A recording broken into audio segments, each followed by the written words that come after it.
एक बार ब्रह्मा और विष्णु ने स्वामी महेश्वर का पूजन किया।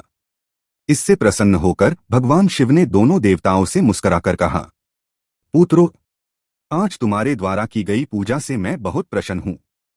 इसके कारण यह दिन परम पवित्र और महान होगा। यह तिथि शिवरात्रि के नाम से प्रसिद्ध होगी।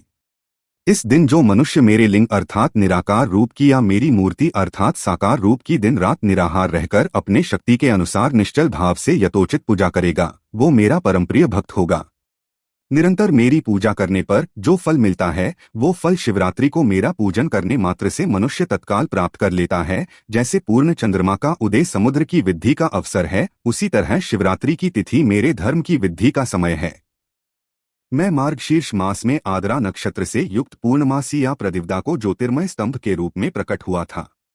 इस दिन जो भी मनुष्य पार्वती सहित मेरा दर्शन करता है अथवा मेरी मूर्ति या लिंग की झांकी लगाता है, वो मेरे लिए कार्तिकेय से भी अधिक प्रिय है। इस शुभ दिन मेरे दर्शन मात्र से पूरा फल प्राप्त होता है। यदि दर्शन के साथ मेरा पूजन भी किया जाए तो इतना अधिक फल प्राप्त होगा कि वाणी द्वारा उसका वर्णन भी नहीं किया जा सकता।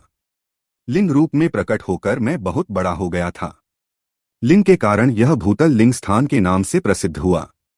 जगत के लोग इसका दर्शन और पूजन कर सके, इसके लिए यह अनादि और अनंत ज्योति स्तंभ अथवा ज्योतिर्मय लिंग अत्यधिक छोटा हो जाएगा। यह लिंग सब प्रकार के भोग सुलभ करने वाला और मोक्ष का एकमात्र साधन है। इसका दर्शन, स्पर्श और ध्यान प्राणियों को जन्म और मृत्यु के कष्ट से छुड़ाने वाला है। मेरे दो रूप है, निराकार और साकार। ब्रह्म भाव मेरा निराकार रूप है तथा महेश्वर भाव मेरा साक्षात रूप है। यह दोनों ही मेरे सिद्ध रूप है। मैं ही परब्रह्म परमात्मा हूँ। जीवों पर अनुग्रह करना मेरा कार्य है।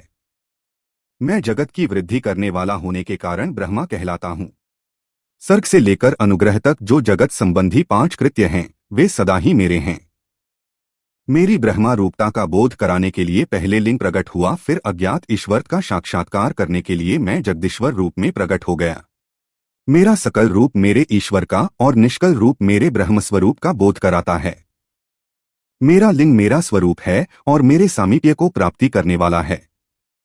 मेरे लिंग की स्थापना करने वाले मेरी उपासक को मेरी समानता की प्राप्ति हो जाती है तथा मेरे साथ एकत्व का अनुभव करता हुआ संसार सागर से मुक्त हो जाता है।